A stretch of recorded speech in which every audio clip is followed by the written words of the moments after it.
Palestinians.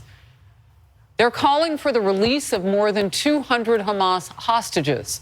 Those rallies come after another weekend of anti-Israel protests around the globe.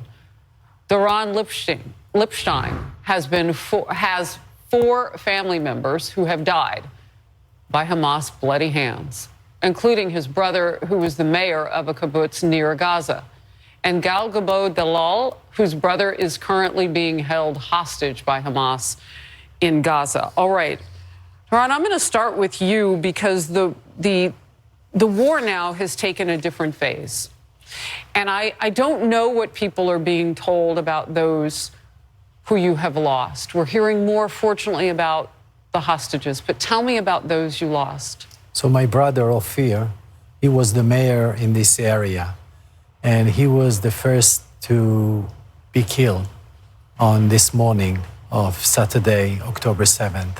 He went to take his weapon, came back, and was killed by really almost 200 terrorists that went into his kibbutz, a lovely kibbutz. Then they killed his mother-in-law, Bila, just a few minutes later. And later on, they killed his nephew, Neta, and his son, Nitzan.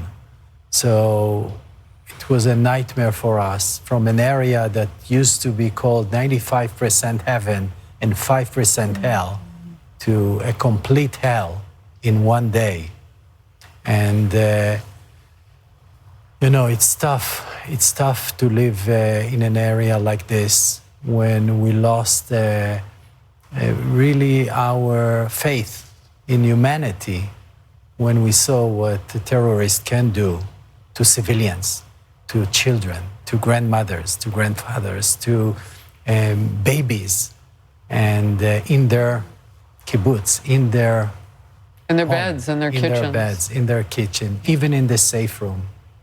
Don't lose your faith. We pray with you. Yes, we are praying, but it's really tough. We need to see a picture of something that will happen in the future. Right. And Gal, I want to talk with you about the hostages taken and the situation now with some of the focus now being on getting those people back. It feels late in the game to me, but how does it feel to you? Well, for me, it feels like the time stopped the moment my brother was kidnapped. And every day that has been gone from there, it's like an eternity. And we feel that the hostages, they need an immediate, they need our help immediately. We can't know their condition. We don't know what happened with them. We don't know anything about them. And it's so hard. The time is woke against us. You know, the mom that we showed previously said she doesn't have a list. And each day we find out, we found out about a little 8-year-old girl who's now had her 9th birthday while being taken hostage. Her father thought she'd been killed. In fact, that had been confirmed. And now the thinking is that she's not dead, that she's a hostage. And he cries and says that's so much worse because of the unknown. I want to take a look now. This is Tel Aviv. And this is a vigil that's happening now. It's 1 month plus 1 day, because it's a little bit later there. So they're going into the night there since the attacks on October 7th. And just look at that. I mean, we want the world to see the support for Israel. And we want people to know that we want those hostages back. Some of them are American. Many are from so many different countries. Yes. Right. But what are you learning? What kind of support do you have from either the IDF, from the government of Israel? When it comes to support, we get 2 officers from the army that come every day to our home. Every day? Every day, yeah. But they came 2 days after the incident to let us know that my brother is officially hostage, which we already knew because the video was published at 11:30 a.m. on the Shabbat. On the October 7th. So we waited for too long for them to let us know about it. And since then, they keep coming without any updates. They don't have anything new to tell us. And it feels like they more come for the psychological aspect of things. Tell me real quickly about what you could tell when you saw the video of your brother. Could you tell anything about him? Well, his condition or anything? His condition, he seems healthy in this video. The video that was published was one of the first hostages video. That's the only video, actually, you can see someone already been taken and inside the tunnels of the Hamas. He, along with 4 other Israelis that went to the festival. He was kidnapped from the Nova Festival.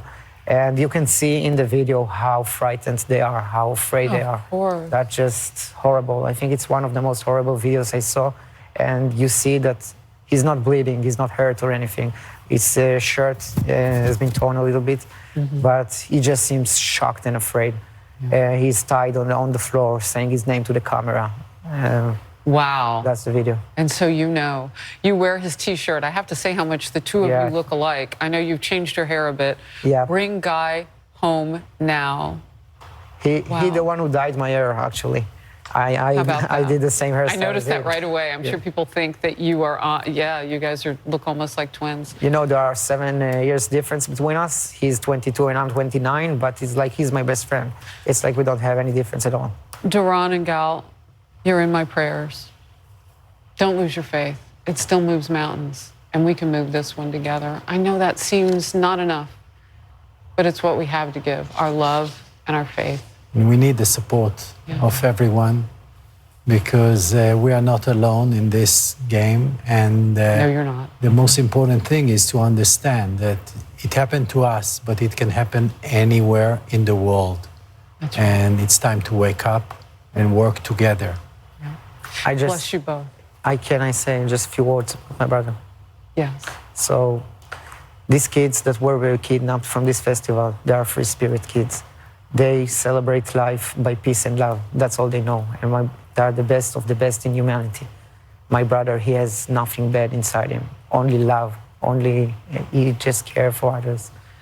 And it's just so terrible what happened to them. Love and light to you both. Thank you. Thanks for being here. We'll be right back.